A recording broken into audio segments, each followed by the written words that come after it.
Come into the next 2 hours on this Saturday night at KABC of Open Mind. That's what we call it. If you've been with us at any time along the way these last 4.5 years or so, you find out that it takes one of those generally to stay with us. Where we get into those subjects are a little offbeat, a little way out, or way in, as the case may sometimes be. And that could probably be both the cases tonight. We're going to talk about one of our favorite subjects. Favorite, and it's one of those things I haven't yet had an opportunity to savor, but so many people have, and that is the out-of-body experience. Now, it may be a little difficult for some of you to understand that there are people on the planet that can go out of body. Their consciousness, perhaps it's their soul or their spirit, leaves the physical body and travels hither and yon and sees and finds out a lot of incredible things. And to talk to us about it tonight, we have a gentleman on our conference line all the way from St. Paul, Minnesota, who founded a group called Search and Prove, and they do go out of body. They do search. They've proven a lot of things, we feel. We're glad to have him with us tonight, Mr. Jerry Gross, for an encore appearance. Jerry, welcome back to Open Mind. Oh, it's nice to be back, Bill. We tried a couple of times.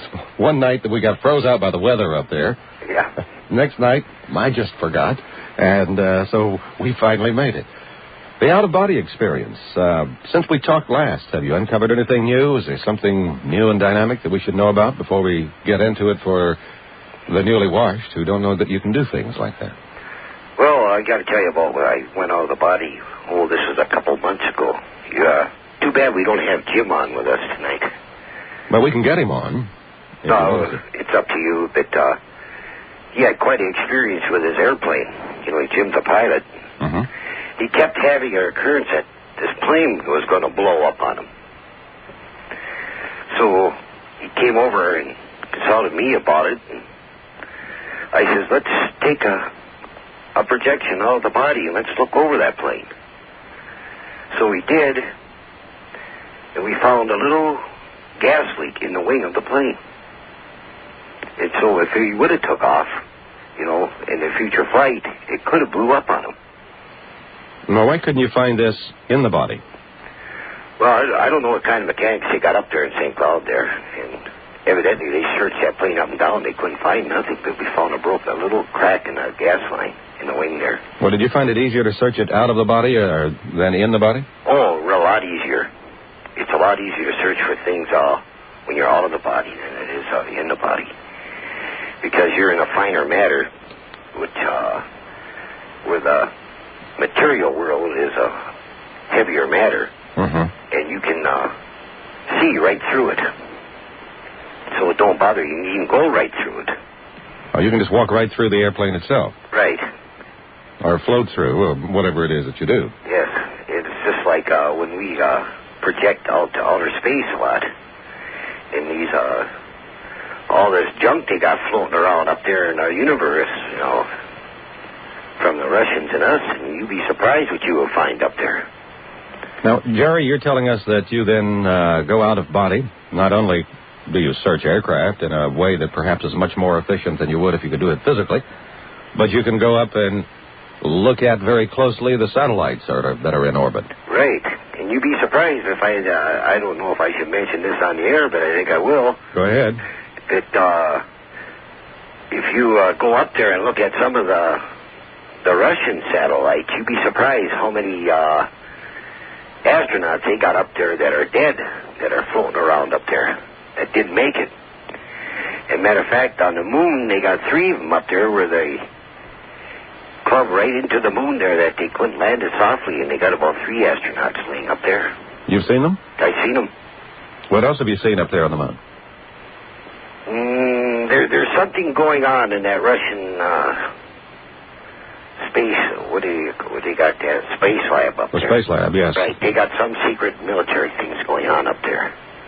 In the Salyut 7. Right. And I seen all different types like computer things in there. Have you gone on inside there? Right. I went inside of there, and there's I really can't see what it is. But whatever it is, they can really keep on close tabs on us here in the United States with it. Have you Could you make a drawing of what you've seen and perhaps provide that to the space agency? Yeah, I could. But I'm not a computer man myself, so I could just draw a picture of what it is. Well, why don't you do that? Send it to me, and I'll make sure it gets into the hands of the space agency. I know there's about 6 cameras up there that are focusing out all the time. But I never got to look at the camera, through the cameras to see what they could see. You don't understand Russian, do you? No. You can hear them talk? When I was up there was nobody in there at the time. Oh, I see. You were scooting around in it looking at it. They were back on Earth again. Uh-huh. So, I never went up there. They're up there again now, and I was thinking about taking a trip up there to see what they were doing. Does anyone in your group speak Russian? No, I don't know anybody that would speak Russian. Probably somebody, but nobody around here in our group that does it all. But it's really interesting of what we've seen, and if we have Jim, he can verify some of what we've seen and what our people here, our own government won't tell us what's going on. Mm-hmm. So there's a lot of things going on up there. Well, Jerry, it seems to me that if it's possible for you and your group, do you go in pairs, usually? A lot of times we do. Yeah. If you have the capability of floating up there to the Russian space lab, going on inside it, observing everything that's going on in there, and coming back and recording that, it looks like that would be valuable information. Yeah, but who would believe you? See, that's the whole thing. Mm-hmm. But I was watching a program they had on Nova.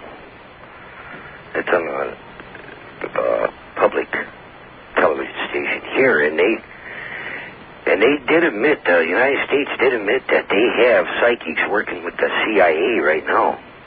Yes? And the Russians are really into it. Well, I'm glad you mentioned that because in about, I think it's 3 weeks from now, Mr. Russell Targ and Keith Harray are going to be my guests. They've written a book called The Mind Race. And they have been very, very involved in the level of activity that's going on in the Soviet Union and their psychic research, which is extensive. Yeah, they're throwing all their energies into that. Fortunately, there is a great deal of psychic research now going on the part of the federal government. They keep it quiet, but one of the things we can say about Jimmy Carter on the plus side was that he diverted a lot of money to that research, a lot of Pentagon money. And we're very, very glad to know about that. But this capability of yours and your group to literally go and observe, and also the ability of your group to train people to do this, to go out of body, seems to me to be something very, very valuable, not only for reconnaissance, as it were, but in just all levels of research. See, I want to tell you, I know you've been trying, Bill. Yes. And you haven't got there yet. I got a new exercise I want you to try when you get hooked. All right. Okay, when you lay down tonight, when you go to bed, picture a neon light inside your spinal cord. Okay? Picture a neon light inside my spinal cord. Right. Shut your eyes and picture that light getting brighter and brighter inside you. And as it gets brighter, keep your eyes shut. You're going to start seeing light with your eyes shut. Mm-hmm. Okay? I've had that. Okay, now when you open your eyes, open real slowly, and this light is going to beam out from your whole body. Okay? Mm-hmm. And when you see that, just keep picturing. And by doing this, it should slowly break those chains that are holding you out, and you should be able to float out. I tried this a couple times with 2 new people, and it worked perfect. Mm. So this is something new that I got, and I want you to try that. I want you to let me know how you come along with that now. Well, I tell you, if I ever do it, Jerry, and I'm going to, we're just going to change the plans for the next show, and I'm going to get you on the line and Robert Monroe on the line, and we're going to talk about what Bill saw when he was out there. And another thing I want to do, I did a radio show up in Canada, and the guy that, I went up there to do that one, and he was really a skeptic, didn't believe nothing like this. Mm-hmm. And that was on a Saturday night, too. And I said, hey, now you call me. He was on every night of the week. I said, no, you call me Monday, and I'm going to tell you what your bedroom looked like. And I said, but I got to have permission to come in there. He says, if you can do that, he says, I'll call you Monday night. You got the permission. Well, I have an idea. I don't know whether this will work or not. It just came to my mind, but let's try this. Maybe there's somebody out there listening that knows how to go out of body or perhaps wants to try the little experiment you had. We're going to be here for 2 hours. Yeah. If they can go out of body and come down here, describe the studio to us, what I am wearing and things like that, get back on the line, then they're welcome to do it. They're welcome to come right on in. I can even describe my engineer, Dick Gurnett, who's in there. And that would be a good experiment. Yeah, let somebody out there try that one. See if it'll work for them. Let them try that. Right. Are you going to move part of your operation to the Los Angeles area where the people that are here, like Bill and the others who really do want to go out of body, could get lessons and experiments and learn how to do this? Yeah, that's for the near future now. That's coming. That's coming. Yep, we got some stuff we got to tie up around here yet. I never did ever tell you, Bill, that we even had Duke University here to test us on this. And what did they say at Duke University? They had, I can't remember her name, but she told, so she goes up in her room, and, I had to go in another room, and then she took out a book, and I had to tell her what page she was on and stuff like that. Mm-hmm. And, they're really skeptic people there, too. I mean, they don't look for nothing positive. They're always looking, was the door locked, or, stuff like that. Really, it kind of gets a guy really discouraged, Well, did they go away believers? Yeah, they went away believers. You convinced them then? I convinced them there. So, but I imagine by the time they got on that plane, they headed back to, this was a branch out of New York at Duke. Yeah. Their psychic area. She probably had it all in her mind now that everything was fixed, because she didn't know nothing about the psychic world or anything like that anyway. When she come, I don't know what she was even doing in that field. Maybe. When you're out of body, have you ever noticed that you have the ability, or do you have the ability, to move material objects around? The physical objects? Yes, I tried. But now you got to see, like if I wanted to move a glass here, now that really will take a lot of energy to move that glass. Yes. And where I'm, in the body yet, most of the time, I really, in my astral body, when I'm out, I really haven't got that energy built up yet, to move things. It takes time, and now this is what I'm talking about, Bill, when they say these haunted houses. Now, these are what I call, they're earthbound spirits that are hanging around, and they gained all this energy by hanging around on Earth, and especially in one of their houses where they lived. And they can move stuff around in these houses. But it takes, years to build that up. Build that kind of energy up. Right, to move a material thing. Have you ever gone to a haunted house in the out-of-body mode and talked to the spirits that are doing it? Oh, yeah, we do. Oh, yes, we do that here a lot of times. People have a haunted house, they'll have us come in and do it. And what do the spirits tell you? Well, most of them are really confused, or a lot of them are really mad about something, that the way their life went, or that they got cheated in this life and they're hanging around, and that they want to make sure, and a lot of them don't even realize that they're dead. I've heard that before, that that reality is a very hard thing for some people. We had one over here. It was over here in North St. Paul. It was an old house. And this one made the paper, and I think the National Enquirer used the dirt paper, Yeah. They got in on it. I don't know, some writer that said he was for a freelance, he sent it in. But they had really a problem there with this, they had a big old meat cleaver. And that son of a gun meat cleaver used to float around down the basement. So he was just carrying it around with him. Right. Fascinating. And the day that we went over there, did you see that movie, The Entity? No, I didn't. Anyway, they had pictures of those balls of fire going through the house. Yes. And when we got there, that's exactly what was going through that house. That when those balls of fire hit the walls, it would not leave a mark. It was a different kind of energy. It just shoot right through. Just a different kind of energy altogether. Right. And that ball of fire could hit you, and you wouldn't feel the heat from it. It was just, like a force of energy that was shot through. Well, I imagine there are a lot of questions for you, Jerry. You ready to field some of them? Oh, yes, sir. Okay. Let me give you the numbers if you want to talk to Jerry Gross, who is the founder of Search Improve in St. Paul, Minnesota.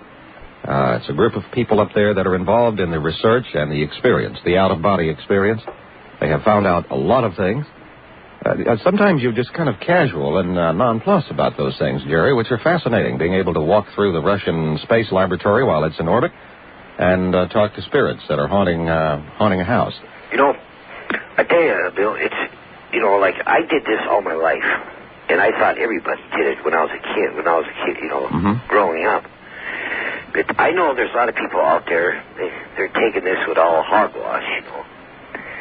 But they really got to have, like your program, an open mind, though, that there is something besides this physical body.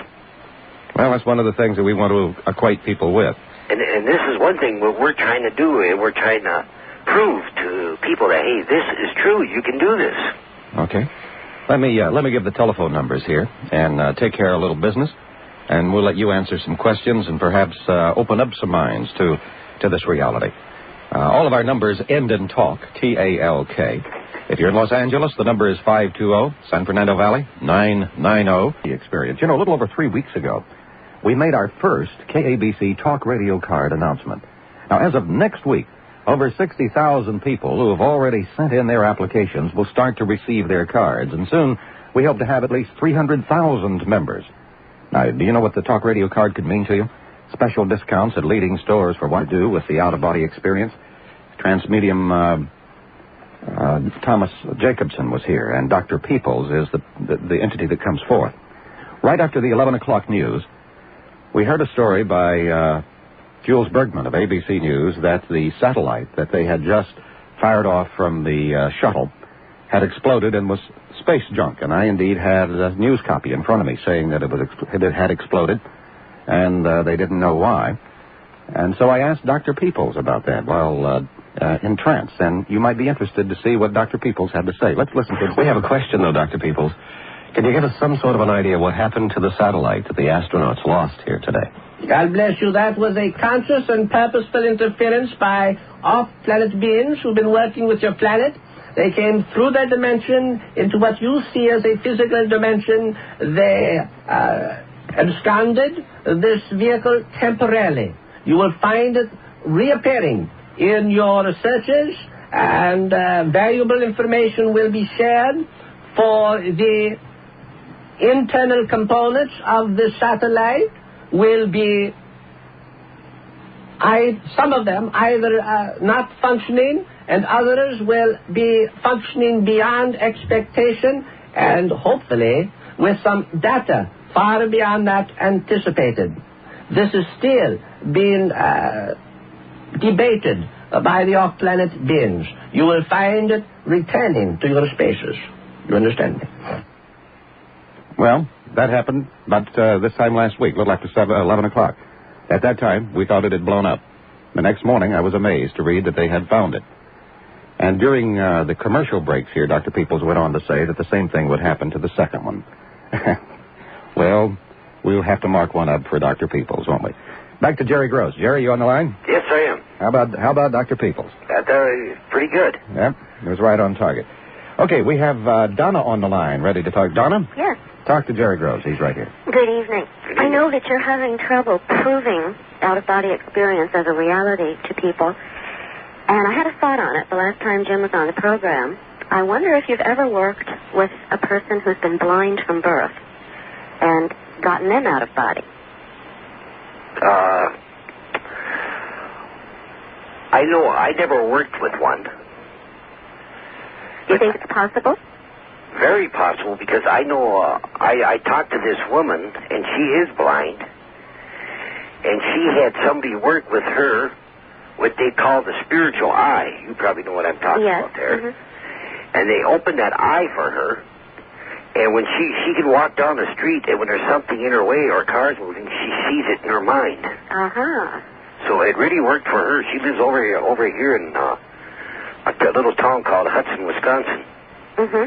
And that was about 10 years ago, and I guess she's doing real well. I haven't talked to her for quite a while, but she's blind all her life, and she can tell you colors of trees, flowers, everything. Donna, we have had people on the phone with us before when we were on this subject who were blind and had been blind, and that's the only way they can see the world around them is to pop out of body, and they see it perfectly. Well, shouldn't that be proof enough for anyone? Well, it is for me, but, there are a lot of skeptics out there. One more thing. I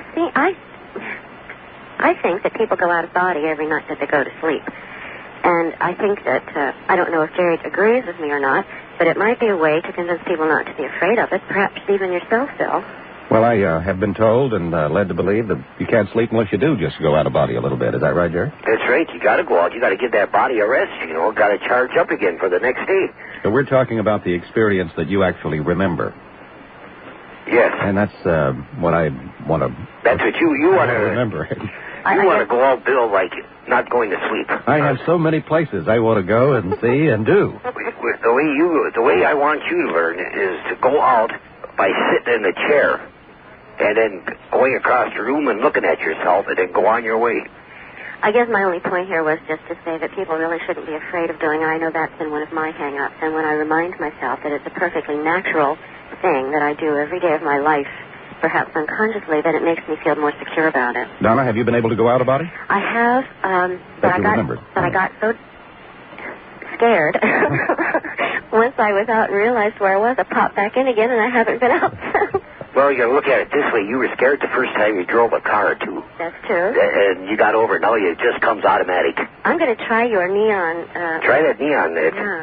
Yeah, picture a neon light in your spinal cord. Make it get brighter and brighter. Open your eyes slowly and let that light beam out, and you should break the shackles that are keeping you in body. I'm going to give it a shot. Thank you. All right, Donna. Good Thank night. you very, very much. Bye-bye. Okay, let's see. We have Alan on the line. Alan, welcome aboard. Hello, Bill. I'm a great fan of yours. Always a pleasure. Thank you. But I'm a cynic.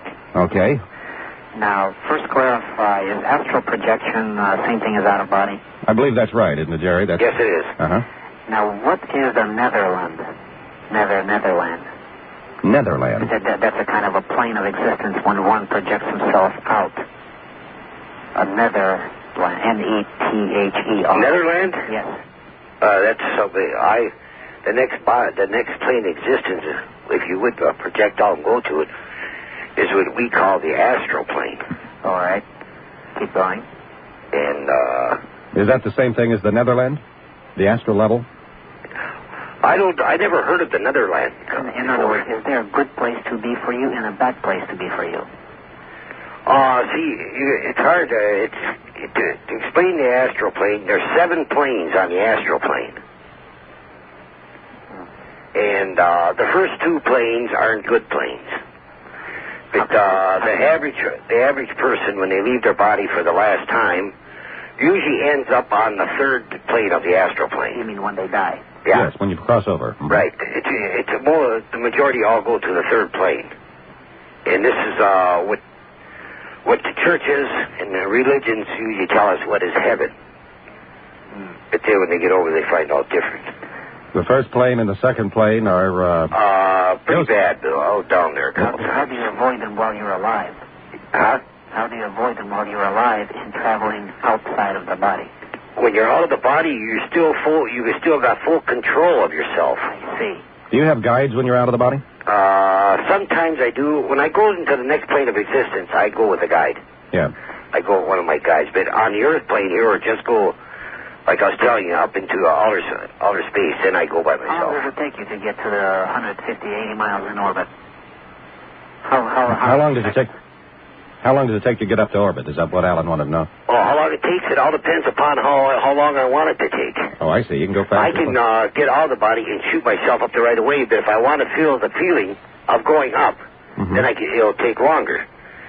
It's like that time when Jim was over here with me in the big, beautiful moon, and we were sitting out on the deck, and I asked him, I says, do you want to shoot for the moon? And you guys mean it.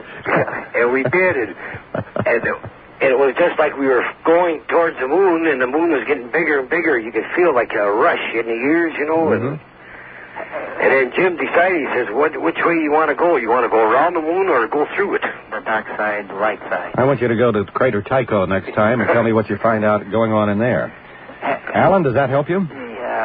Yes, it does. One more question, I'll let you go. Has Has Professor ever been accused of having a pact with the devil or spiritualism by religious people by doing this? Me? Yeah. You ever had what? A special with Well, the they devil? want to know if the religionists have come down on you because you're not supposed to mess with us kind of thing. You know what, Bill? I had a nun tell me in school in the 3rd grade that I was possessed with the devil. Because I was always telling him about what I could do. An interesting thing happened, Alan, on that question, and I'm glad you asked it. A month or so ago, I had the privilege of sitting in for Dennis Prager on Sunday night at this time on Religion on the Line, where we have a Catholic priest and we have a rabbi and a Protestant minister. And perhaps because I was doing it, but the question of the out-of-body experience came up, and the Protestant minister told me that one of his minister friends and his wife regularly go to a back room almost every night, go out of body, and minister the spiritual needs of those on the other side. You're kidding. No, I'm not kidding. And I believe he said he was a Methodist. And if the house burns down where the body is lying while you're traveling, what will happen to you? You can't go back into the body. If you're traveling out and the house burns down... And you are in the house while you're traveling around spiritually. No, you got to remember one thing. Yeah. When you're traveling around, when you leave this physical body, you are connected with the silver cord. That's a new one on me. I've never heard of the silver cord. The silver cord is connected to you until you take that last breath. When it's time for you to leave this earth, then it is cut. It is never cut until you leave for the last time. Now, when you go out traveling, that silver cord, anything, disturbance in the house or anything, I cannot express the time because there is no time there.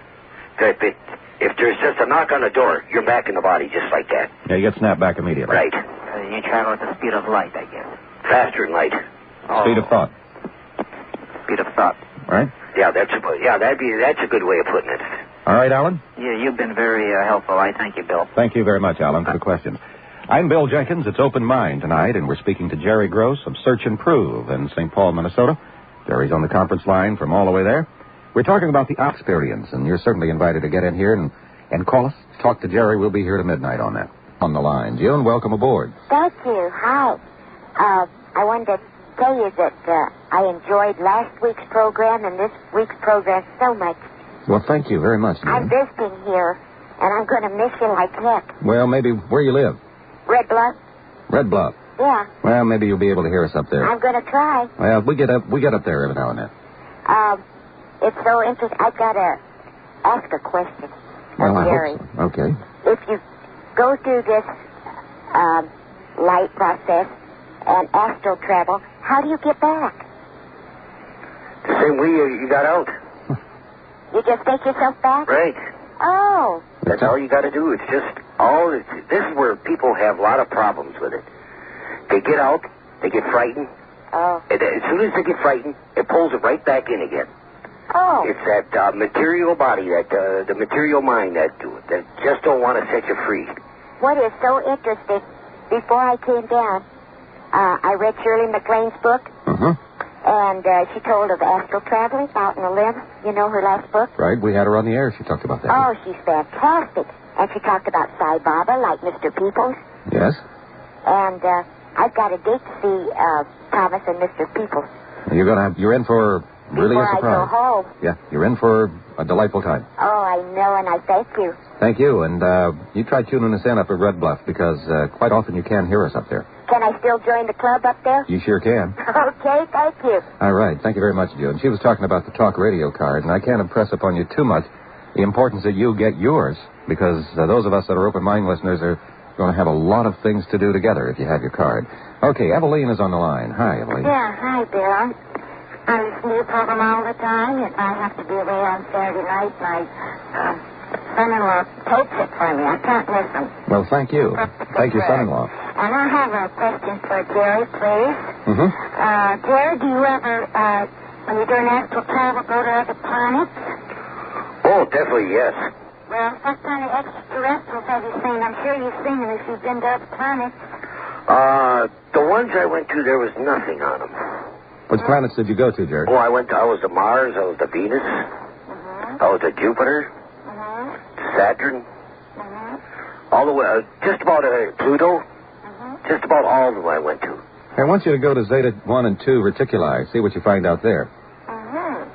Well, what about flying saucers? Have you run into any of those up there? You know, the funniest thing, I never did.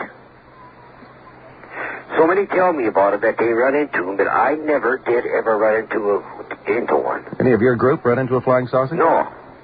Sure be fun to jump aboard one of those and see what goes on. This is why, I'm a little bit hesitate on that yet. Because I never did run into one, and I thought for sure I would have, Well, run into one. have you seen any kind of evidence of extraterrestrial life in your out-of-body travel? The only one I really thought was probably there was life on was Mars. Mm-hmm. Because there is a lot of things on Mars. There's even a pyramid on there. Yeah, we've got pictures of it. Yeah, they're on Mars. But the rest of them, I really can't. The one off of Saturn, is that the one? Yeah, they got all the moons. Yeah, that's the rings. Jupiter. And there's a moon that's about big as Earth on that one. Yes. And that's in one of the rings. Titian. And or Titan, I guess it is. right. And now that thing is more like Earth. Just a lot colder. Yeah. Now there could be something on there. Well, we have a probe going to Titan, and it's going to land right on the surface of it. That's the next Jupiter mission. Galileo, I believe Have it you is. been out of the galaxy? Hunting extraterrestrials. If I ever get out, I'm going to all the planets. I'm hunting space people because I know they're up there. Yeah, have you left the solar system? No, I didn't leave ours yet. Mm-hmm. I plan on doing it, but I just didn't do it yet because there's so much to see here yet. All right, Eveline, does that help? When you come to L.A., I want you to let Bill tell us all where you are because I want to be one of your students. Okay, I'll be sure to do that. Okay. All right, Eveline. Thank Say, you. Bill. Yes. Thank you, Jerry. Right. Bye-bye. Bye. Did I ever send you that course that I got out? The course? Yeah. No, you were going to. You didn't I'm do going it. to mail you the whole thing at once this week. Well, while we're on that, if anybody wants a copy of that course, are they generally available, or you just... Oh, yes. Well, give us a mailing address, please. They can mail to Search and Prove, Box K, St. Paul Park, Minnesota, 55071. But I'm going to mail yours right out to you so you get that and start working on that. All right, because I do have a lot of things I want to go look at. All right, let me get that again. It's Post Office Box K, St. Paul Park, Minnesota. Right. 55071. Right. We'll have that on record at broadcast information for those that miss it, and we want to get into that again. You can get is there any charge to that, Jerry? Yeah, it's a 6-month course, and it costs $5 a month. You get a booklet a month. All right, that doesn't sound too heavy. They say if they get out of their body, they're going to be hip. I got quite a few of them going out to California right now, and I get calls from people that's been getting out of their bodies.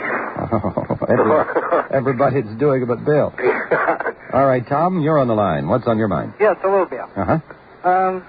I got a fantastic treasure story that we've been involved in. And it's about a lost river of gold, and it's a mile under the ground. The men have been working on it for 60 years. There was supposedly a passageway going through the mountain, and it went down a mile to an underground river. Mm-hmm. And this river runs east and west, and it's a tidal river. And the black sand along this river is just loaded with gold. The Indians were supposedly bringing it out in the early days, and they were transported away. And a gentleman that went down in there, and it sealed off the entrance.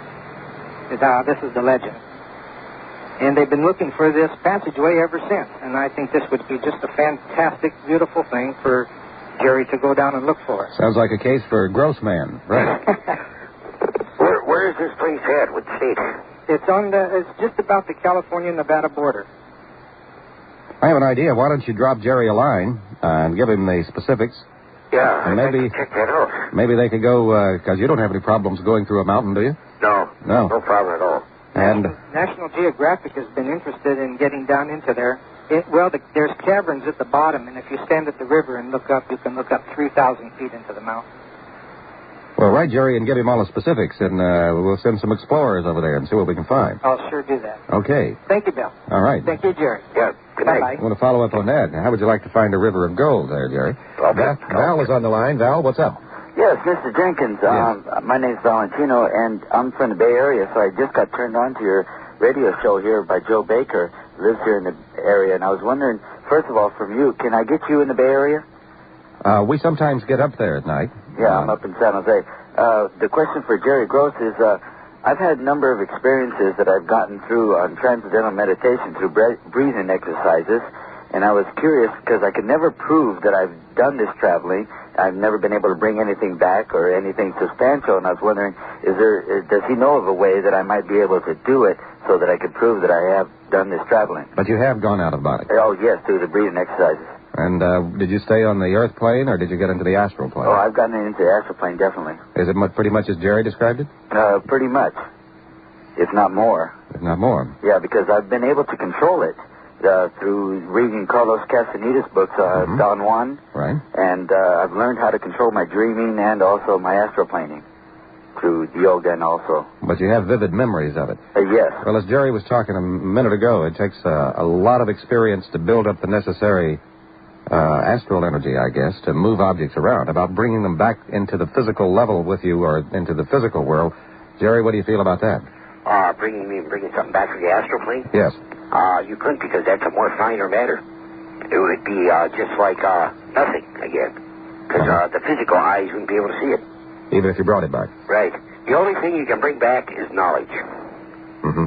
That you receive there. But bringing something back, no, because that's a finer matter. See, we always look at it, everybody thinks that heaven's up and down there. But all these worlds we're talking about, the unseen worlds, are right here with us. If I were to want to take a movie of what it's like on the astral plane, and I wanted to make a set of it, what would it look like? Would it look with mountains and skies and trees and rivers, or what? It looks just like down here. No, yeah. No difference at all, except the people move around a little bit easier. A lot more beautiful. Yes. And the colors are much brighter. Right. And the blue is a more beautiful blue. Yes. And you can see older people up there, but they don't have wrinkles. They all got kind. It's just like a big blessed love up there. Yes, it kind of reminds me of Stranger in the Strange Land, the expression of the old ones. Right. Mm-hmm. Right. But it seems like every time I try to tell someone about it, they just say how you're out of your mind, or you're into, because I've studied occult and all those other things, they, think that I'm like the other guy who was talking about, do they think that you're a devil worshiper and stuff like that? And I go, no, it's just that through yoga and through all this meditation and through breathing exercises, stopping the heart and the breathing, slowing down the body mechanism, that I've been able to actually leave the body, see myself from the ceiling, looking at my body in the bed, laying or sitting in meditation, and then also go on and travel. But Al, you might try something that Jerry does along with Jim Vogt quite often, and they certainly do it at the Monroe Institute of Applied Sciences. The travelers go together. And I know with Bob Monroe's group, when they come back, they debrief them independent of each other.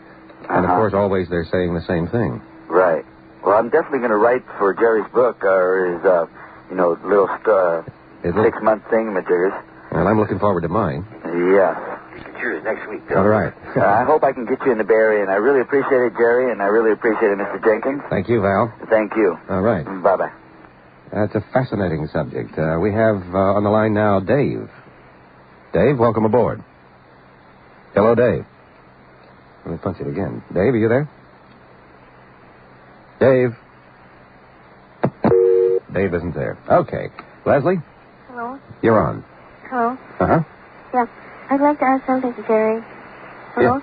Because, don't you say that, you mentioned that a person can consciously or deliberately go out of his body if he wants to. Doesn't you think that there's a lot of danger into these astral projection experiences? Could you repeat that for me, She Bill? wanted to know if you felt that there was any danger in doing this. No danger at all. When I give about 2 workshops a year here in there's 12 hours apiece, and they go for 2 days. And I have a couple people going out, and they get out of their body, and they see something. They see another spirit or something standing here, and they go right back in the body. And then they come up and tell me, boy, I got so frightened. I says, what's the difference if that other spirit is standing there? Because it don't make no difference. If you're in the body, he's there, or if you're out of the body, he's going to be there. So why be afraid of it? But isn't there a possibility that the spirit would not return to the physical body? No. As long as that's something that comes from, well, I don't know where it ever comes from, something that can take over the body, but that's really a mystery. There are some people that are concerned about the fact that while you're gone, some of the spirit might try to take over your physical body, but that just... As long as that silver cord is connected, nothing can take over that body. You take, on the subject of somebody, like they say, is possessed. And sure, they can get possessed, but it's a person that can take over their mind from the outside and influence them through the mind, but not by not taking over the body.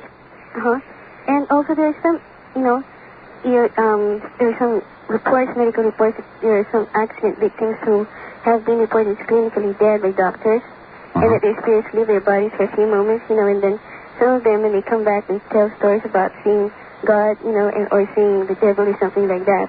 So that's astral projection, right?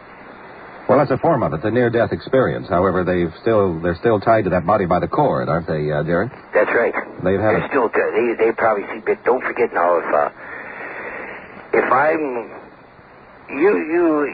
if man only knows how powerful his mind is, especially the subconscious, and anything that's around you, you create. And if you're going to create and be fearful of a devil, and you're thinking, you're creating that thing around you. And when you get out of the body, you're going to see your own creation. There's going to be. That's what it's going to be. Yeah. One last question. This, I don't know if I had some kind of experience like that, but I think it was during a deep sleep. Sometimes you think it's a dream, but then some people say that it's not a dream, that you really went out of your body or something. Does it happen during a deep sleep, too? When you're sleeping? Sure. That's most of the time, the average person that don't know nothing about it, that's usually when they do leave the bodies when they're sleeping. There's some evidence that people do motivate quite a lot around while they are sleeping and out of body, but they just don't have no conscious memory of it. And we're trying to attain a state like Jerry, where you do have a conscious memory of it. There's a lot to be said for it, a lot that can be done for the research of mankind if we could control this a lot better. Oh, yes. Okay, Leslie? Okay, thank you very much. All right, thank you for calling. And we have Athena on the line. Athena? Hi. The question that I have is that do you leave the body, unconscious of it, and you do carry that back, and you remember it in the dream, but you cannot remember leaving the body or re-entering? Oh, yes. That happens a lot. Okay, well, I want to share an experience I had with you, if I may, real quick. I have a sister that lives up in Oregon, and her husband tried to commit suicide. And in this dream state, which was extremely clear, I ended up standing right next to him, and I knew it was me because my whole body was like a luminous light. Okay, and then standing next to me was this huge black entity, and it had its hands around the throat of my brother-in-law. Okay, and he was choking. I appeared, and I called in powers that... would dissolve this. I called in the name of God that this thing be dissolved. Anyway, I re-entered my body, not remembering that.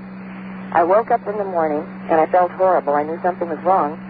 And about 5 minutes later, my sister called me and said he tried to commit suicide and was choking when she found him. He did go into a coma 3 days, and he's living now. But can you give me any input on that? We're going to have to hold it. You want to hang on the line? We're going to break for news here at 11 o'clock. No, I'll stay on the line. But you stay on the line, Athena. Jerry will get back to answer that question as best he can. Right after the news, it's Open Mind tonight. I'm Bill Jenkins, playing as well. And if it doesn't do anything else, Jerry, I guess it sort of really does nail down the fact that there is life after life, and that this physical life that we are currently enjoying, I hope, is just part of the continuum of life. Yeah, that's right. That's right, Bill. It's just a little short time down here and then back to the races again. The other side, in the view of many people who know about these things and have studied them and perhaps have experienced them as you have, is that the other side really is home, and this is a sojourn away. Yeah, this is down here you're just going to school. You're working off your karma and different things like that and learning while you're down here. It's one thing I learned through my life is that there is no such thing as luck, and there's no such thing as bad luck. Because every experience I have, I sit down, I look at it, now what lesson did I learn from it? What'd you do to bring it about? Yeah, well, where did I go wrong? What did I do? Was I wrong thinking or what? Usually that's where it was. Right. And it's just amazing about how your thinking controls you. You are what you think. Yeah, that's right. Well, we have Athena on the line still from prior to the newscast, where she had gone out of body, had witnessed in the out-of-body state an ominous kind of entity on the other side trying to choke her. Was it your husband or your brother? No, it was my brother-in-law. Your brother-in-law. And you were able to get rid of it. But whenever you woke up the next morning, you found out that he had tried to commit suicide. Yeah, what he had done is he had choked. He had taken a lot of pills and choked on his vomit. I see. And that was around 3 o'clock in the morning. But what you were seeing was a black entity of some kind there trying to... Just overpowering. I would say, my God, probably about 9 feet tall, at least. And almost engulfing him totally, except his hands were down on his throat. What does that conjure up in your mind, Jerry? What happened to her? Well, that's easy to explain. Okay. Everything happened.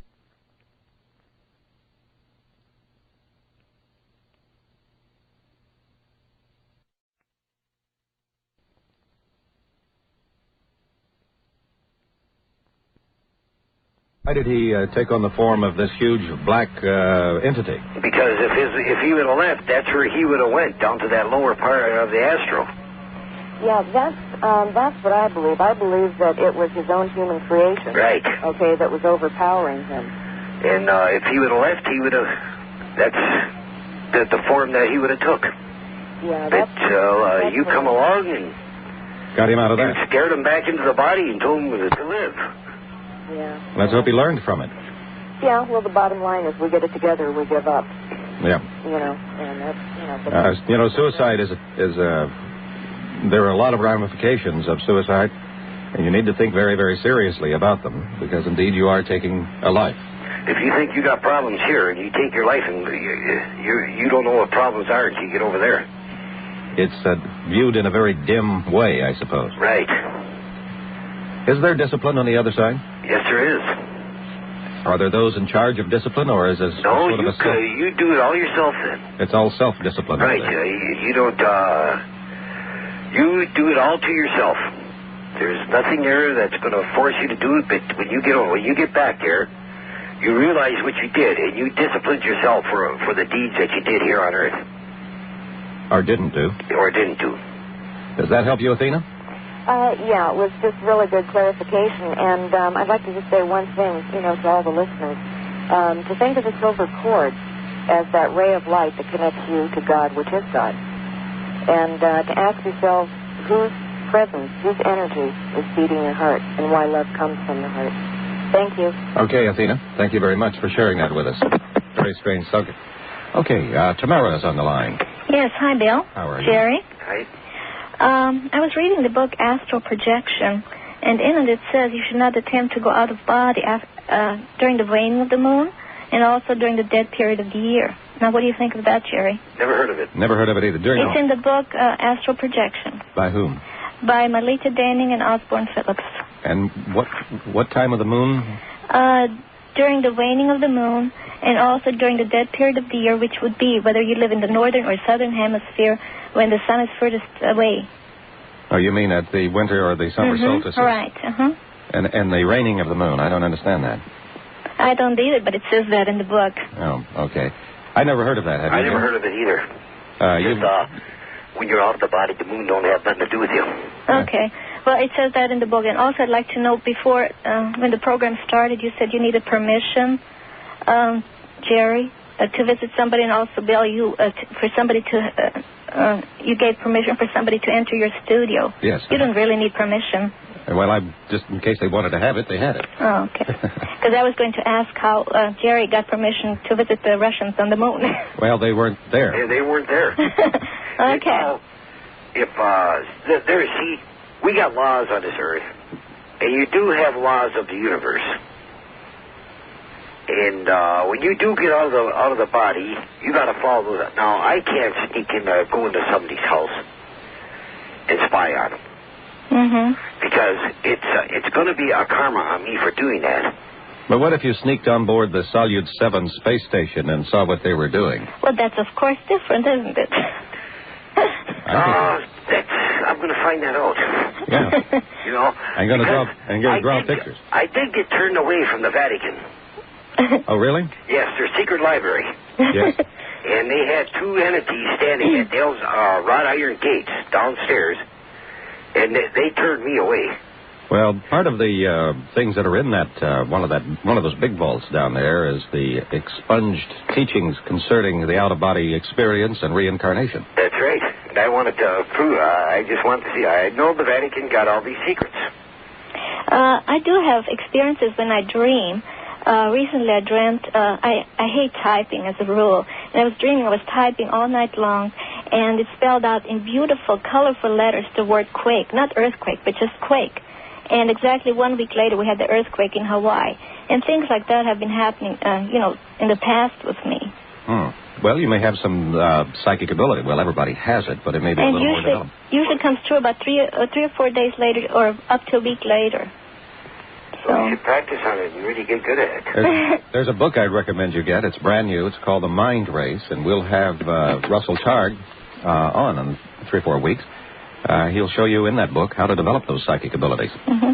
You want to hear something interesting? Well, I tell you, we have a lot of callers here tomorrow. All righty. All right. Good night, Bill. Thank you very much. Bye-bye. Mm-hmm. Let's see. Mark, I believe you're on. Yeah, hi. I'd like to know, I'd like to ask Jerry, can anybody learn how to go out of body? Anybody. But one thing I always try to tell everybody, the majority of the people, when they start practicing and take it, the first thing in their mind is, I'll never do it. And bang, you throw the negative force right there that you're never going to do it. Is that what I'm doing? That's what you're doing, Bill. Yeah. If you just get in there, hey, I'm going to do this, and really look at it that way, well, I've gotten close a couple of times. Then you get discouraged, don't you? No. I get so excited I wake up. Well, how can you tell if you are out of body? I mean, I may have experienced it without actually knowing it. Everybody has, evidently. Yes, when you go through it on your physical goes to sleep, it's really hard to tell. But I mean, if I were to lie down right now and try and go out of body, how would I know if I succeeded or not? Because you would turn around and see yourself laying there. I see. And then you can go. That's what I want people to do. See themselves sitting in a chair, and I don't want them. I try to teach them that they can get out without going through that blackout period of going through that sleep state to get out. You don't have to do that. The main thing is you got to learn to slow that body down of yours. I see. And what's the difference between the two planes, the astral plane and the earth plane? Quite a bit. Is there anywhere I can get more information on that? On the astral plane, I think there's a lot of books out on that. And how about the earth plane that you mentioned? Well, the earth plane, you're right here now. Oh, okay. So the earth plane is my physical conscious being then, right? Right. There's an excellent book on it called Journeys Out of the Bible by Robert Monroe. Mm-hmm. And, by the way, Robert will be on with us in a couple of weeks, so we're really going to cover the out-of-body travel from two very experienced groups. Search and Prove is on with us tonight, and then the Monroe Institute of Applied Sciences, which will be on in about 3 or 4 weeks. And but Bob's book, Journeys Out of the Body, is an excellent one, and I think it's available at most bookstores around, or if not, at bookstores like the Bodie Tree or Chippin Books down in Tustin. Oh, great. Okay, well, thank you very much. All right. Okay. All right. Appreciate your call, Mark. Greg, you're on. Okay, this question is for Jerry. All right. Jerry, I was just wondering, how does religion fit in with out-of-body traveling? How does it? I always say, how do you want it to fit in? Well, one question that kind of sticks out in my mind, I know that when you talk about traveling out of body, you talk about traveling in that time period of that day, I guess. It's not like weeks in advance or anything like that. But have you ever traveled back in time or anything like that? Well, you always remember time is right now. But what do I want to go back in time for? Well, a lot of answers could be, brought to light by you traveling back in time. For instance, where we all came from, and what you're doing is how does that have relations with Jesus Christ, and the Bible and things that we deal with here on Earth? That's something that's out of the past. Well, to answer that question for you, Greg, when Bob Monroe's on, and I believe it's the third or fourth, the travelers from the Monroe Institute do go into the past, and they do go into the future, and have been doing a lot of detailed study on that information. In fact, some of the travelers will go back and watch themselves as small children. Okay, well, I just wanted to hear Jerry give me an answer to some of that. Well, the whole thing is you can go back. I mean, go back in your past lives, and now, past lives, I did that already, of what I was. And you can go clear back of what we call to the Big Bang. Like, you might be older than I am. In the physical. What I'm trying to say is, do you have any idea where, this human race all started from? I mean, from traveling through your experiences. I know going forward probably not, but maybe if you've experienced going back far enough, maybe you came into contact with something that... Well, I can tell you this much. Our physical bodies came through evolution. And it took millions and millions of years for evolution to get our body strong enough to take in our soul, that it could handle it. So all the world was formed, and it created for us to develop this body that we could come to this earth plane to learn, and which took millions and millions of years for that. As far as the souls go, our souls we were all created at one time. There is nobody older or nobody younger. We were all created at one time.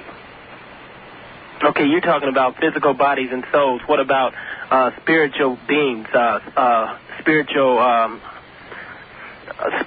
bodies? Well, that's what he got when he... There's three-phase man. Oh, that's a spiritual body. No, there's a three-phase man. The soul is in between physical and spiritual. Then there's the soul.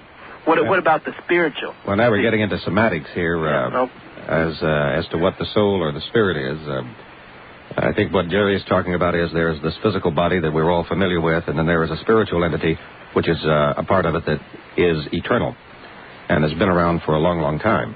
You could go deep into it. You can go into the astral body. You can go into the etheric body. And you can go, I mean, if you really want to go into it, I could go into it, but then you're... Then we'll be here all night. Right. Yeah, okay. Well, I was just wondering. All right. Okay. All right, Greg, thank you very much for the call. People are interested in this out there. We have Leslie on the line. Hello. Yes. Hello? Yes, Leslie. Yes, I'd like to say I enjoyed your program. I've been listening to it for some time, and this is the first time I've had the opportunity to get through to you. Well, I'm glad you did. Okay, and Jerry, I had a question for you tonight. When I was a younger child, I had several experiences which my mother can document for you, where I had, my eyes were wide open and she could barely find me breathing or any pulse. Do you consider that a near-death experience or an out-of-body experience? I really couldn't tell you. Because usually when I awoke, like she would talk to me or something, and I would come back, and when I awoke, I could remember certain things. Another entity being with me.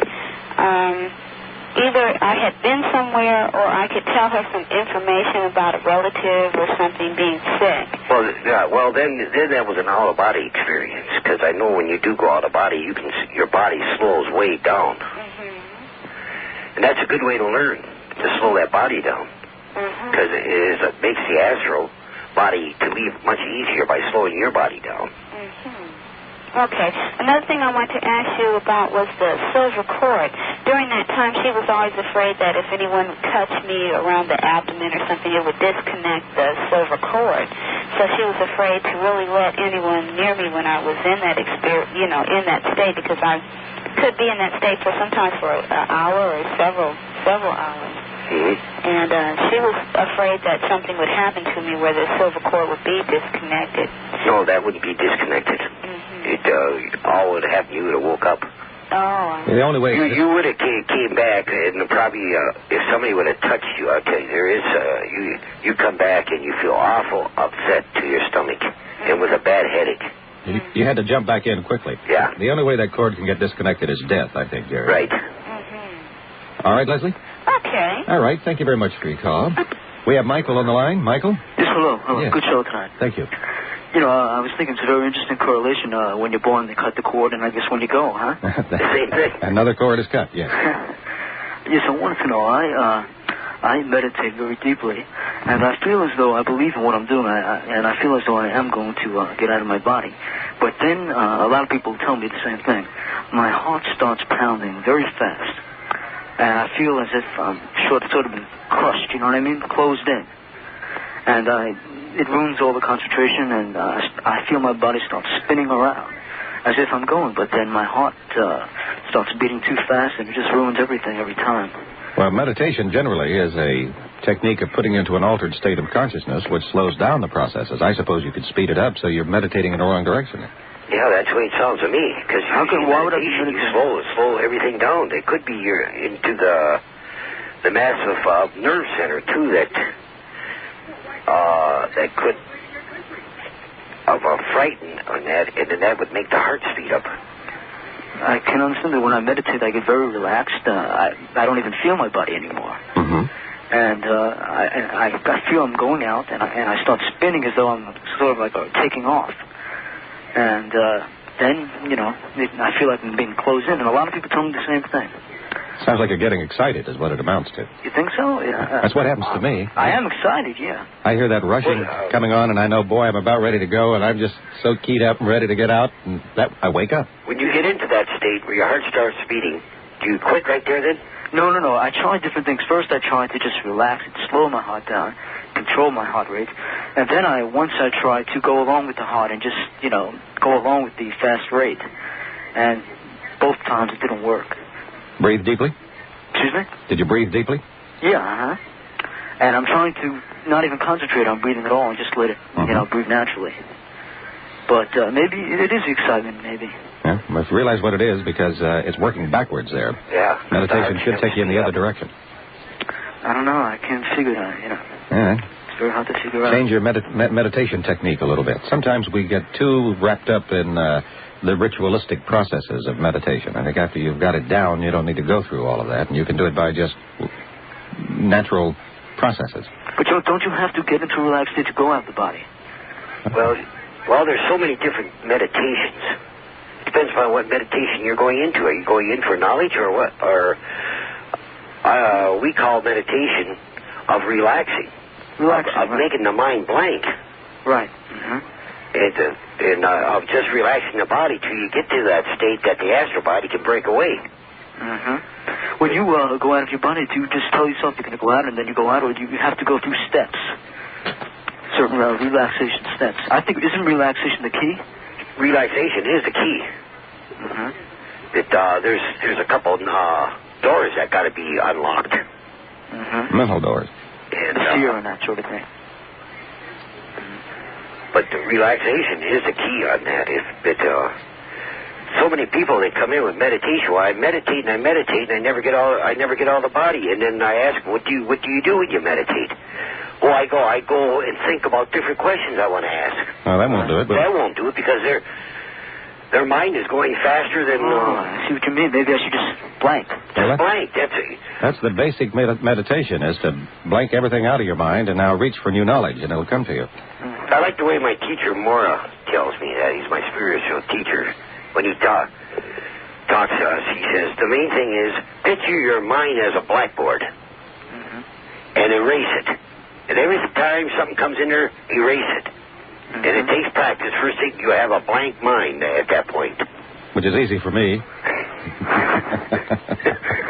But that's the way to do it, to release. Because no matter when you relax, if you don't get the mind relaxed, you're going to have a million things going through your mind through that period of time, and you're never going to get out that way. That's enough. See what you mean, I guess. That's enough to keep everybody with tight. I concentrate too much on saying I'm going to do it now. Right. That's right. Yeah, I see what just let it go. Say you're going to do it now before you go into your meditation. Right. And then forget it. And go in there and relax that body. Picture that neon light in your spinal cord. Make it brighter, open your eyes slowly, and let the light beam out, and you'll pop out. And you'll go out with the bulb. Okay, thank you very much. All right. Thank you. I hope we helped you there, Michael. Rick is on the line. Rick, welcome aboard. Oh, thank you. I had a couple questions for Jerry. All right. He mentioned earlier that usually at death, on the 7 levels, that most people end up on what he called the 3rd level. And I was curious, how did he know that most of the people ended up on the 3rd level? Well, because I visit a lot of people I know there. You know? People and, the 3rd level is a beautiful level. Okay. Because now, I could go through all the levels for you. Well, that's one of the questions I just wanted to ask you, how you would categorize or label the 7 levels with just general names. Usually, when you get to when you reach, you got to climb that astral plane. Forget the first 2 levels. Forget them. Because I don't want nobody to go there. But the 3rd level is like the step of the ladder. You go there, that's your home. You learn there. And what you learn there, you bring back down to earth with you to carry out these details in the physical. And then if you would carry these details all out and come in perfect in this life, then you'd go up to the 4th. Which you'd come back down into earth again, and you'd be well knowledge about this whole thing, what's after death, everything. Mm-hmm. And you accomplish that here, get it from the 4th level, then you go into the 5th. And from the 5th and the 6th and the 7th plane level of the astral, you can make your choice of coming back down to earth to help people, or you can stay there and don't have to come back. From those, Have you visited those different levels? Oh, yes, I've been up to all of them. What is it like on the 7th level? 7th level is like what we call the hierarchy, the Lords of Karma on that one. Very special place there. Very special place. And this is where, remember, I don't know if you remember the last time when I was on your show, we had this person call in about a judgment. Mm-hmm. And now, this is where the judgment is held on the 7th level, where you reach that bright light. Mm-hmm. And from there, on that bright light, you are judged of your whole astral level pass and your earth pass. And if you pass that, you go into the next plane of existence, what I call the ethereal plane. Mm-hmm. And what's over there? I don't know. I wasn't there yet. Can you, in the out-of-body experience, are you able to go into that level beyond the astral? No, I'm not qualified to go in there. I asked about it one time up in the astral. If I could, they said, if you're not ready for it, your mind couldn't take it. It's a lot of energy there. Right. It's a much more finer matter in that level. See, each level of these planes the matters get finer and finer and finer. Much higher vibration. Right. Millions of cycles a second. Right. Does that help you, Rick? Yeah. I was also curious. He said that people, I guess, whatever they've done wrong, they punish themselves or they bring it upon themselves. I'm just curious, how can someone punish themselves when they no longer have a body, when it's just their spiritual self? What does he mean by punish themselves? For what I'm not talking about a whipping or fire or anything like that. I'm talking about what's the most punishful thing you can do is the mind. You fell short of your mark, and you're going to have to go and redo it. Right. And or you just live with the guilt? Live with that guilt until you scream out for mercy. And then they'll come and take you to the higher plane. It's just like somebody, like I said, that will commit suicide. I hate to say that because I hate to be a judge if somebody's committing suicide, because that's really a hard one to determine. But if they actually did, they're gonna go through that suicide thousands and thousands of times on that lower astral plane.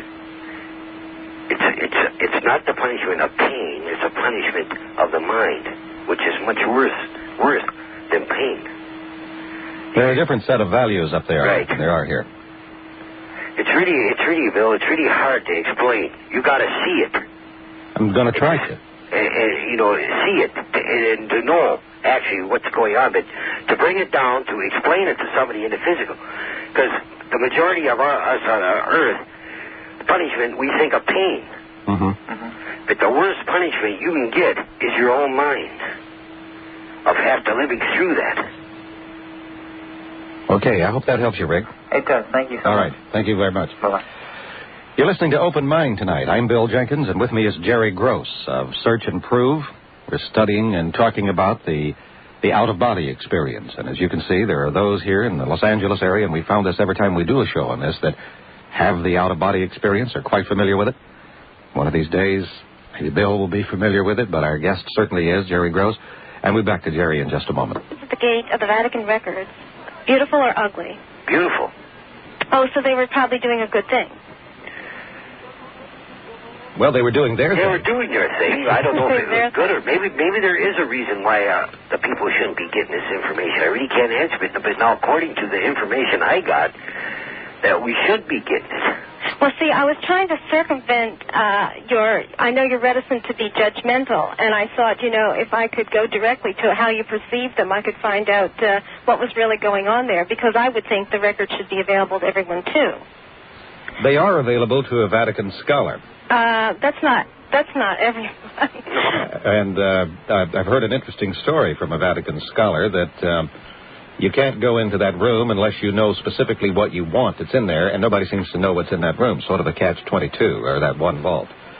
But in there is the expunged teachings of Origen and St. Augustine and so many of the others that were a part of the early teaching of the Church. Well, I can see one reason for it. I suppose it's not necessary to know all these details. Really, everything is in the Bible, and if you were just obedient... Well, now, see, that's the question. Everything is not in the Bible. No, let me finish my thought. The Bible as we have it today. There's enough in there that if you were just obedient to what was there and then simply found out about the astral stuff afterwards. In other words, if you just lead a good life, you're going to end up in a good astral level. So perhaps it's not imperative to know. No, that's right. Anyway, I have a couple of things. Now, what is the difference of the look between the third astral level and, let's say, the seventh? You got trees and mountains on the third, and you got the same thing on the seventh. Is there then a refinement of the goodness of the people on the seventh level? A more pure heart there. You ever meet somebody and you know they're full of wisdom? Yeah. That you just like to be with them? Yeah. This is the way it is on the seventh. No matter who you meet there, you want to be with them. Mm-hmm. Because they give out such an energy that they draw you like a magnet. Are there many up there? Oh, yeah, there's a lot of them up there. Yes, he met all 6 of them, Bill. Yeah, I think. Judging from what we see down here, there's not too many going to get to the 7th level. Do any of those people explain anything about the Bible? In other words, do they speak of Christ, or do they at all go into any kind of religious teaching with you? See, well, I know this. I found out this much. When Christ was on earth, he didn't mean his teaching to become a religion. Yes, I know. It was knowledge for everybody. And I know this, that in 13th century, there was 6 portions of the Bible that were thrown out. I believe that was the 5th century. 5th century. I don't know which, in there somewhere it was taken. They were all taken out. And, wait a minute. 4th century, rather. Well, it was around 532. But there is one Bible around that you can get this information in.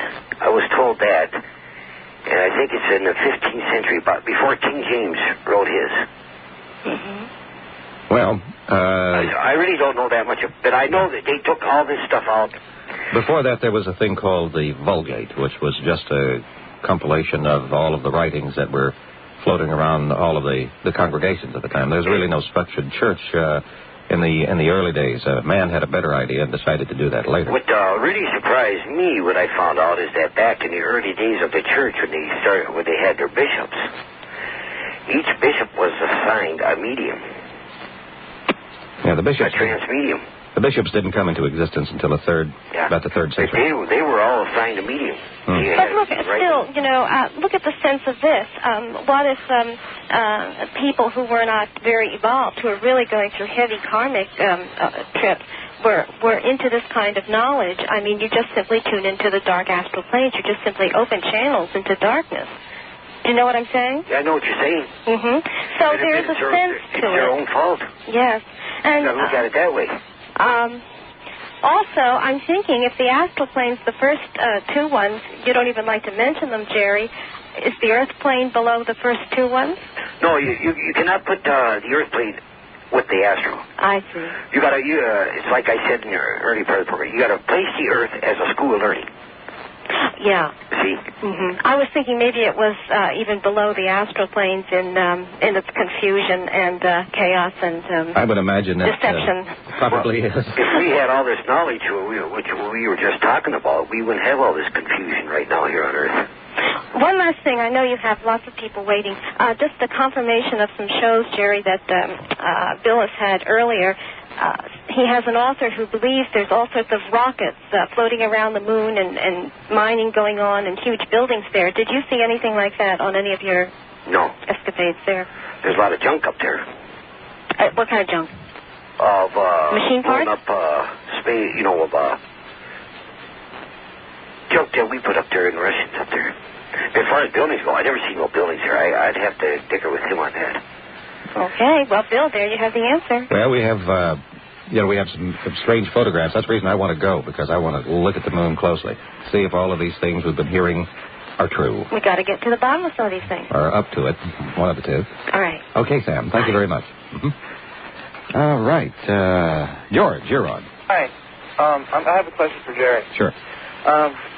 Okay, my first thing is can people communicate if two or more people were to go out of body and were, to travel, astral travel, could they communicate, between each other while they were traveling? Sure, definitely yes. They could. But the only thing you got to do, you don't communicate with the vocal cords. You don't have any. So how do they communicate? By thought, telepathic. You travel with Jim Vogt a lot, don't you? Right. We communicate. When you're out, it's not a... We cannot place yourself on this Earth when you're out. You got to forget about Earth, of the physical body. Because when you communicate with thought, when you're out of the body, it's almost like a talk, like you're talking. You know what I mean? Yeah. See, you got to separate that from what we do here. Oh, I see. Okay. But the thought does come to you when you're out of the body is almost like somebody talking to you. So it's a form of ESP that you're using in the out-of-body state. Right. Okay. All right. Does that help you, George? Well, yeah. And another thing is, when you're out of body, what does it look like? Are you wearing? What is your physical appearance? Are you wearing your clothes that you? Are you naked or what do you look like? When you see yourself, Well, if I'm laying in bed, go to bed, and I go out. If I'm wearing my pajamas, that's what I wear when I'm out. Whoops. I don't wear anything, so if I go out, I better make sure I'm wearing something. Hey, I got a story, but I wouldn't want to tell it on the air about that. Oh. Okay, well, we'll catch you during the commercial break there.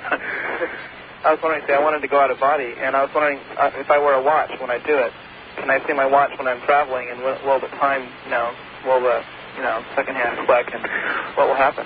Well, I'll tell you one thing. You get out of that body, you won't even think about that watch. It'll be such a wild experience. That material thing completely leaves you. Okay. What about your pajamas? Well, I see them. Oh, you see them? I see them. Okay. All right, thank you very much, Thank George. you. I want to take just a little break here a second because we're going to get back in body experience tonight with a man who's very experienced with that experience, Mr. Jerry Gross of Search and Prove in St. Paul, Minnesota, who is on our conference line. Jerry has made available to you a little course. Takes, 6 weeks or 6 months or something? 6 months. Takes 6 months. And you can get a copy of that course just by writing Search and Prove, Post Office Box K, St. Paul Park, Minnesota. The zip is 55071. And if you, like I, are interested in this experience and what you can find out of body, well, we'll try it. We'll try it together. Okay, let's go to another caller. I believe Marie is on the line. We want to get to as many callers as we can. They've really been stacked up tonight. Marie, what's on your mind? Hi, Bill and Jerry. Yeah. I'm so excited about the program. Okay, I wanted for you to explain to me about when you're sleeping and you feel some kind of energy or something on top of you, you have to almost fight and pray to get it off of you. Are you married? No. Oh, no, it's not a man. No. I talked to some people that had that experience. Yes. And I really can't explain it. Well, I've been told by some people, like from down south, like they say it's like witches riding you in your sleep. You know, so usually I pray and I just ask God to protect me while I'm asleep. You know that what I come up with, this is my own theory on it because I never had the experience, or I think it's energy that's built around your body that does that. Oh, but you really have to fight. You feel like they're just pushing you down. They're just smothering you. You think you got to fight. Yes. Next time that happens, just let it flow, and it'll go away. Oh, great. But you think you got to fight, but you don't. It's just,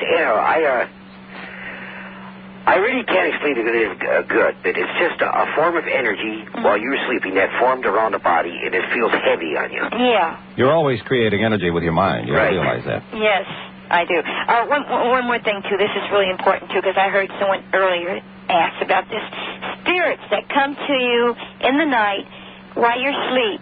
Okay, I had a couple come once, and I woke up with fear. My heart was just pattering so fast, and I had to breathe and try to get my breath and ask my heart to slow down. Is that an evil, what I'm, feeling? No. Evil's all in the mind.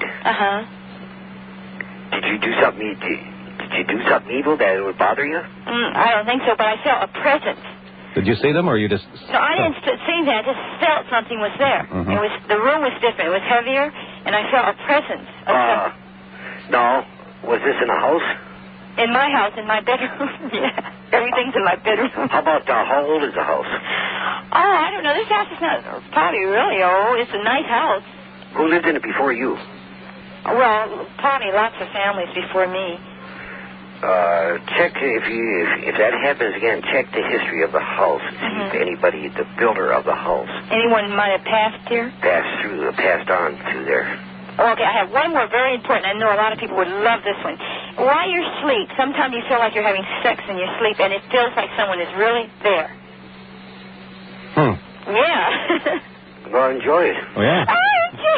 No, but seriously. Tell me how you get that. No, I had a couple of people call me, and they were really shocked because they said they felt touching and, pawing and sex, while they were asleep. Well, that's a new one on me. Unfortunately. Well, Jerry, you have anything to say about that one? Well, I mean, just, You've got an I don't want to go into it. I could tell, but I don't want to go into it. You got an active bedroom there, Marie. I know. I will check the house out because, like I said, I do feel things sometimes in the house. Check the house out, see if anybody passed on in there, or... That's the first thing you Can I ask the spirit just to leave? Yeah, just tell him to get out. You don't want him around. Or her, or whoever it is. That's your place. He has to go by the rules, too. Oh, okay. Right. Okay, thank you so much. Thank you, Marie. Lively lady and on all levels. Okay, Tom, you're on. Hello, Bill. Hello, Jerry. Hello. Last time you were on, Jerry, a caller called in and an out-of-body experience. They had seen, I believe it was a futuristic plane. And Bill... That's right. ...requested that... A drawing of it. Can you give us an update on that? Did you have communication with this individual? She never did ever get in contact with me on that. Or me either. No. She was supposed to contact me, and then I was going to send her my picture, and she was going to send it to Bill. And that didn't happen, so... No. As a matter of fact, up at my desk, I still got the picture drawn. I think I'll send that along with you. All right, I'd like to see it. Just in case. If she's listening tonight, maybe she'll mail it to you. Yeah, send her a picture of it, because you were describing, for those who weren't with us when Jerry was on before, she had seen a very futuristic-looking aircraft in her out-of-body travels, and Jerry said he had seen what seemed to be the same kind. Right. And they both were going to send drawings and see if there was a similarity. We thought that would be quite interesting. But that little experiment never did come through. So, Jerry, you send me yours, and if the lady is still listening, I hope she would send me hers. Right, and you can compare them. Okay? Okay, thank you very much. Hey, Tom, thanks for bringing that up. Thank you. Francis, you're on.